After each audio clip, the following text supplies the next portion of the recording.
আসসালামু আলাইকুম। আমাদের পুকুর পাড়ে যে বড় বড় গাছগুলো ছিল, বড় গাছ বলতে ছোট গাছের তুলনায় যে বড় গাছগুলো ছিল, এখানে শুধু একটা গাছ রাইখা আর বাকিগুলো সব বিক্রি করে দেওয়া হয়েছে। এই লাইনে মোট 5টা গাছ ছিল, 5টা থেকে 4টা গাছ কাইটা ফেলা হয়েছে আর একটা রাইখা দেওয়া হয়েছে। আর যেটা রাইখা দেওয়া হয়েছে ওইটা হইলো চালতা গাছ। এই চালতা গাছে 10টার মতো চালতা হয়েছে এইবারে।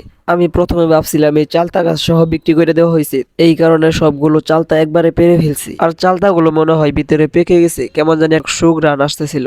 আমি আবার আচার খেতে খুব পছন্দ করি, আর সেটা যে কোনো আচারই হোক। আর আপনার যদি খেতে মন যায় তাহলে কমেন্ট বক্সে ঠিকানা দিয়ে দিয়েন, আমি পাঠিয়ে দিব। আর এখান থেকে গাছ কেটে ফেলার কারণ হলো এখানে যে পুকুরটা আছে, এই পুকুরে এই গাছের কারণে একটু রোদ পড়ে না। আর এখন আরেকটা সমস্যা হলো, এখন যদি বৃষ্টি হয় তাহলে এই যে পাহাড়টা আছে এই পাহাড়টা ভেঙে পড়ে যাবে। এখন যে আম গাছটা দেখতে পাচ্ছেন, এই আম গাছটাতে 2 বছর আগে আম ছিল। তখন এক একটা আম ছিল 800 গ্রাম থেকে 900 গ্রাম পর্যন্ত, এরকম বড় ছিল। গত বছর এই গাছে আম আর আসেনি, কিন্তু এই বছর অনেক ফুল দেখা যায় আমের।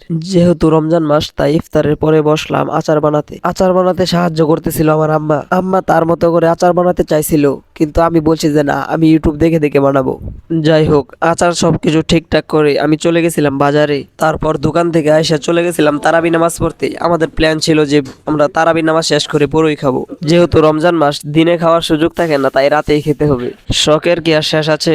যাই হোক, যেহেতু বড়ই খেতে যাব, তাই সাথে একটু আচার নিয়ে নিলাম। সবাই মিলে ভাগাভাগি করে খাওয়ার মজাটাই আলাদা। আজকের মতো ভিডিও এই পর্যন্তই। সবাই ভালো থাকবেন, সুস্থ থাকবেন, আর আমাদের জন্য দোয়া করবেন। সালামু আলাইকুম।